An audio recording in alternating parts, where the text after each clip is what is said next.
और ये जिस तरह बाइबल में हम देखते हैं कि जब हमें पवित्र आत्मा मिल जाता है तो वचन कहता है कि पवित्र आत्मा है जो सच्चाई का आत्मा है। और वचन एक ये भी कहता है कि एक म्यान में दो तलवारें नहीं रह सकती, क्योंकि संसार के पास जो है परमेश्वर का पवित्र आत्मा नहीं है, लेकिन एक जो मसीह होता है जब वो मसीह को ग्रहण कर लेता है तो, और जब वो वस्त्र लेता है उसको पवित्र आत्मा मिल जाता है। तो पर जी पवित्र आत्मा मिलने के बाद मनुष्य पाप क्यों करता है? क्योंकि बाइबल हमें ये सिखाती है कि पवित्र आत्मा सच्चाई का आत्मा है और वो हमें मसीह की बातों में से सिखाता है। और पवित्र आत्मा आने के बाद आज फिर बहुत से लोग जो है वो फिर से वही बुराई कर रहे हैं, उसी संसार में हैं और दोबारा से फिर वो मसीह को छोड़ जाते हैं। थोड़ा इसके बारे में बताएं, क्योंकि बहुत से लोगों को पवित्र आत्मा के वरदानों को लेकर काफी गलत शिक्षाएं हैं, तो थोड़ा इसके बारे में बताएं। ओके, तो आनंद ब्रदर का प्रश्न ये है कि अगर हमें पवित्र आत्मा मिल जाता है तो फिर भी हम पाप क्यों करते हैं। ओके, पवित्र आत्मा हमें मिलता है तो फिर भी हम पाप क्यों करते करके इस तरह प्रश्न है। तो मैं आपको सीधा सीधा जवाब देना चाहता हूँ कि पवित्र आत्मा का मिलने के बाद भी लोग पाप करते हैं।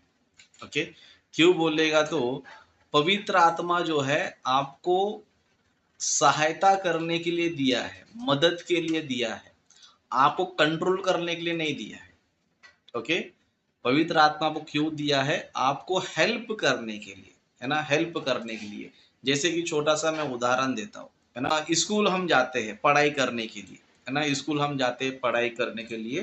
तो स्कूल में हमारा एग्जाम भी होता है ना, परीक्षा भी हम देते हैं। ओके, तभी परीक्षा जब हमें देना होता है तो हमें ट्यूशन टीचर होती है जो हमें क्या करती है, मदद करती है। क्या करती है? मदद करती है। किस चीज में मदद करती है? तुम्हें पढ़ने में मदद करती है उतना ही, लेकिन एग्जाम लिखने नहीं आएगी। ओके, जो ट्यूशन टीचर होती है, ओके, वो तुम्हें पढ़ने में मदद करेगा। ओके, इतना ही, लेकिन नहीं तुम्हें ट्यूशन टीचर मिल गया है तो वो एग्जाम भी वही लिखेगी, परीक्षा भी वही लिखेगी, ऐसा नहीं। वो सिर्फ तुम्हें पढ़ने में मदद करेगी। पढ़ना तुमको ही है, ओके, स्टडी करना तुमको ही है, एग्जाम लिखना तुमको ही है, लेकिन ट्यूशन टीचर क्या करेगी? सिर्फ तुम्हें मदद करेगी, देखो ये पढ़ना है, ये पढ़ना है, ये पढ़ना है, वही मदद करेगा। उसी तरह पवित्र आत्मा जब आता है तो उनका काम है तुम्हें सिर्फ सत्य का मार्ग बताना, सत्य का मार्ग बताना, लेकिन कौन से मार्ग पे चलना है, कौन से मार्ग पे नहीं चलना, वो आप पर डिपेंड है। वो आप पर डिपेंड, ऐसे नहीं है कि तुम दारू पीने जा रहे हो, पवित्र आत्मा आके तुमको रोक लेगा, ऐसा नहीं होगा। पवित्र आत्मा से तुम्हें क्या करेगा? दारू मत पीना, इतना ही बोलेगा तुमको, बाकी पीना या नहीं पीना वो तुम्हारे हाथ में। ओके, वो तुम्हारे ऊपर है, इतना ही। लेकिन तुमने पवित्र आत्मा पा लिया है तो तुम दारू भी नहीं पीने जाओगे, तुम ये करने नहीं जाओगे, वो करने नहीं जाओगे, ऐसा नहीं है। तो लोग के मन में, बहुत से लोग के मन में एक वहम है कि पवित्र आत्मा आ जाता तो हम पाप नहीं करते। ऐसा कोई रूल नहीं है, बाइबल में ऐसा कुछ भी नहीं है। ओके, पवित्र आत्मा मिलने के बाद भी लोग पाप कर सकते हैं और करते भी है। ओके, क्योंकि परमेश्वर ने मनुष्य को फ्री विल दिया है, आजादी दिया है ना। दो रास्ते बताए हैं, कौन से रास्ते पे चलना है, कौन से रास्ते पे नहीं चलना है, परमेश्वर ने बताया है। और कौन से मार्ग में चलना है, कौन से रास्ते पे नहीं चलना, वो हमको तय करना है। पवित्र आत्मा तय नहीं करेगा, सिर्फ पवित्र आत्मा हमें बताएगा, देख इस रास्ते पे नहीं जाना है, बुराई के रास्ते पे नहीं जाना है। ओके, वचन को याद दिलाएगा, देखो यहाँ पर वचन लिखा है, इस वचन में लिखा है कि दारू नहीं पीना चाहिए, नशा नहीं करना चाहिए, गलत काम नहीं करना चाहिए, गाली नहीं देना चाहिए, मारपीट नहीं करना चाहिए, देखो इस वचन में लिखा है, देखो यहाँ पर लिखा है। पवित्र आत्मा सिर्फ और सिर्फ तुम्हें याद दिलाएगा, तुम्हें स्मरण दिलाएगा, लेकिन वो तुम्हें पकड़ के रखेगा नहीं, रोकेगा नहीं।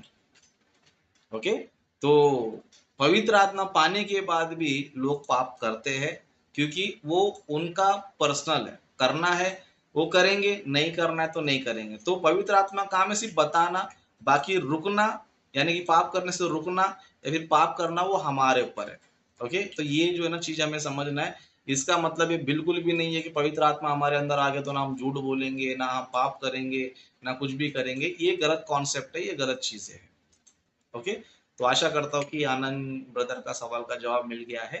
तो और भी एक लास्ट प्रश्न को हम जिस तरह कुछ कुछ क्रिस्चियन में ये बोलते हैं कि आपको अभी पवित्र आत्मा नहीं मिला है क्योंकि अभी आपका कंट्रोल नहीं है, और वो ये प्रार्थना करते हैं, जिस तरह आपने तो अभी कहा कि पवित्र आत्मा हमें कंट्रोल नहीं करता है, लेकिन बहुत से पास्टर ये कहते हैं कि प्रार्थना करो कि पवित्र आत्मा आप मेरा कंट्रोल अपने ऊपर ले लो, मैं अपने आप में नहीं बल्कि आपके कंट्रोल में आ जाऊं। तो फिर और उनका ये मेन मकसद ये था कि क्योंकि अभी आप लोग जो है वो वचन में बढ़ नहीं रहे हो, तो वो यही बोलता है कि आपको पवित्र आत्मा मिला ही नहीं है, और जब पवित्र आत्मा मिलेगा तब वो आपको कंट्रोल करेगा।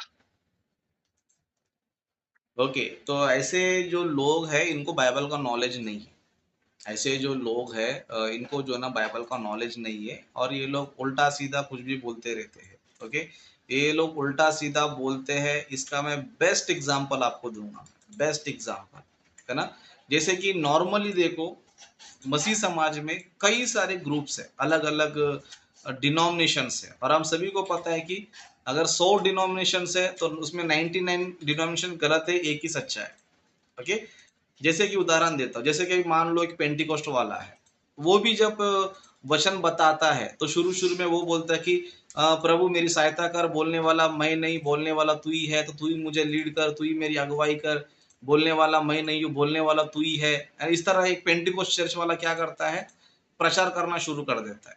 ओके, फिर उस तरह जो है एक रोमन कैथलिक वाला, वो भी क्या करता है, वो भी प्रचार करने से पहले यही बोलता है कि पवित्र आत्मा तू मेरी सहायता कर, तू ही आके वचन बता, मैं तेरा स्वागत करता हूँ, आप ही सारा कंट्रोल ले लीजिए करके वो भी क्या करता है, उसी तरह शुरुआत करता है। फिर उस तरह माता यरूशलेम वाला भी क्या करता है, वो भी यही बातें बोलता है कि पवित्र आत्मा आप सहायता करो, आप अगुवाई करो, आप लीड करो, है ना। उस तरह अन्य भाषा बोलने वाला भी जो रबा रबा रिबी रिबी बोल रहा है, वो भी यही बोल के शुरू करता है कि पवित्र आत्मा तू अगुवाई कर, पवित्र आत्मा तू लीड कर, पवित्र आत्मा तू चला, है ना। इस तरह जितने भी सारे चर्चेस है, वो सभी लोग पवित्र आत्मा का नाम ही लेकर क्या करते शुरू करते। अब मुझे ये बताओ, जब इन सभी लोगों ने पवित्र आत्मा को बोलकर ही, पवित्र आत्मा को बताकर ही इन्होंने प्रचार शुरू किया, तो सबके प्रचार अलग क्यों हो गए, सबके प्रचार अलग क्यों है। पेंटिकोस्ट वाला वो अलग प्रचार कर रहा है, माता यरूशलेम वाला वो अलग प्रचार कर रहा है, यहोवा विटनेस वाला अलग प्रचार कर रहा है, डैनियल राज वो अलग प्रचार कर रहा है ना, यहोवा विटनेस वाला अलग प्रचार कर रहा है। उस तरह कई सारे ग्रुप है, सभी लोग पवित्र आत्मा का नाम लेकर ही प्रचार कर रहे हैं, तो इनके अंदर ये अलग अलग चीज आया कहां से। क्या पवित्र आत्मा झूठ बोल रहा है, या फिर ये पास्टर झूठा है, या पास्टर का आधा अधूरा ज्ञान है। तो सिंपल सी बात यही है कि भाई इनको नॉलेज नहीं है, इन पास्टरों को नॉलेज नहीं। पवित्र आत्मा कोई भी गलत नहीं करता है, पवित्र आत्मा गलत नहीं है, पवित्र आत्मा का प्रचार एकदम परफेक्ट होता है। ऐसे नहीं कि पवित्र आत्मा माता यरूशलेम वाले को अलग अगुवाई करेगा, रोमन कैथलिक को अलग अगुवाई करेगा, पेंटिकोस्ट वाले को अलग अगुवाई करेगा, है ना, उस तरह कैरिस्मेटिक को अलग अगुवाई करेगा। ऐसा पवित्र आत्मा नहीं करेगा। पवित्र आत्मा क्या करेगा, सिर्फ और सिर्फ वो वचन तुम्हें याद दिलाएगा, लेकिन वचन को सीखना हमारा काम है, सीखने से पहले उसको प्रैक्टिस करना हमारा काम है। ओके, क्योंकि ये आज का जो दौर है, आज का जो समय है, हमारे पास बाइबल है, और हमें क्या करना चाहिए, एक वचन में आपको बताता हूँ, एक वचन में आपको बताता हूँ जो आज के हर एक पास्टर को करना चाहिए, हर एक सेवक को करना चाहिए। ओके, हर एक सेवक को करना चाहिए। जैसे कि तीमुथियुस की पत्री हम निकालेंगे। ओके, दूसरा तीमुथियुस उसका दूसरा अध्याय 15 वचन। ओके, आप सभी लोग नोट कर लीजिए, दूसरा तीमुथियुस उसका दूसरा अध्याय 15 वचन। तो यहाँ पर वचन इस तरह लिखा है, अपने आप को, किसको, अपने आप को परमेश्वर का ग्रहण योग्य और ऐसा काम करने वाला ठहराने का प्रयत्न कर जो लज्जित होने ना पाए और जो सत्य के वचन को ठीक रीति से काम में लाता हो। मतलब अपने आप को तैयार करना चाहिए, अपने आप को रेडी करना चाहिए। जिस तरह मैंने शुरू में आपको उदाहरण दिया, अगर एग्जाम अगर आपको पास होना है, ओके, एग्जाम अगर आपको पास होना है तो आपको पढ़ना पड़ेगा, आपको दिन रात पढ़ना पड़ेगा, उसको याद करना पड़ेगा, और एग्जाम आपको खुद को लिखना पड़ेगा। ऐसे नहीं कि तुम्हारी ट्यूशन टीचर जो है तुम्हारी हेल्पर है, तुम्हें एग्जाम पास होने में मदद कर रही है, तो टीचर आकर नहीं लिखेगी, आपको खुद को लिखना पड़ेगा। उसी तरह सेम, अगर आपको प्रचार करना है, आपको वचन बताना है, तो आपको बाइबल पढ़ना पड़ेगा, उसको स्टडी करना पड़ेगा, अच्छी तरह सीखना पड़ेगा। जब अच्छी तरह पढ़ते हो, स्टडी करते हो, तो पवित्र आत्मा आपको हेल्प करता है, आपको मदद करता है। हाँ देखो, यहाँ पर ये वचन है, यहाँ पर ये वचन है। कभी जब तुम पढ़ोगे तब करेगा, नहीं पढ़ोगे तो नहीं करेगा। जैसे कि उदाहरण के लिए कुछ कुछ भाई लोग मुझे बोलते रहते हैं, जैसे कि हमारे बीच में एक ब्रदर है, अभी शायद वो लेफ्ट हो चुके हैं, ब्रदर राज वर्मा बोलते रहते हैं कि ब्रदर आपको जो भी सवाल पूछा जाए आप जो है तुरंत कैसे जवाब दे पाते हो, तुरंत कैसे आप रेफरेंस निकाल देते हो, तुरंत कैसे आप उसका आंसर दे देते हो।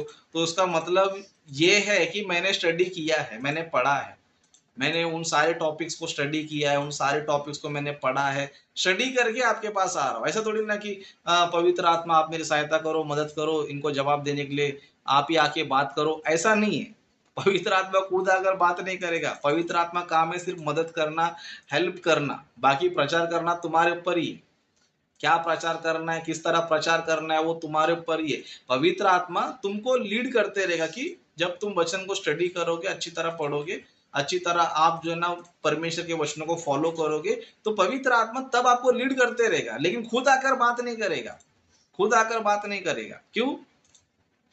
क्योंकि प्रचार करना हमारे ऊपर है।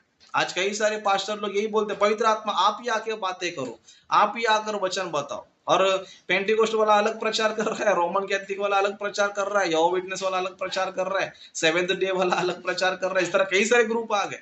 अब मुझे ये बताओ, क्या एक ही आत्मा ने इतने सारे टीचिंग दिए, या फिर ये प्रॉब्लम इन खुद पास्टरों की थी जो स्टडी नहीं करते थे, जो पढ़ते नहीं थे, जो ध्यान नहीं करते, इनकी प्रॉब्लम थी? तो सीधा सीधा जवाब है कि इन पास्टरों में प्रॉब्लम था, पवित्र आत्मा का तो कोई दोष नहीं है। ओके, तो सिंपल सा इसका मैं आंसर यही बताना चाहता हूँ कि पवित्र आत्मा जो है हमें लीड जरूर करता है, पवित्र आत्मा हमारे साथ जरूर रहता है, पवित्र आत्मा हमें अगुवाई जरूर करता है, इसमें कोई डाउट नहीं है, कोई शक नहीं है। लेकिन मेहनत आपको करना है, परिश्रम आपको करना है, तब जाके पवित्र आत्मा आपको सहायता करेगा। ओके, तो आशा करता हूँ कि आपके सवाल का भी जवाब मैंने दे दिया है। तो आज के सेशन को हम लोग यहीं पर समाप्त करते हैं। ओके, काफी टाइम हो चुका है।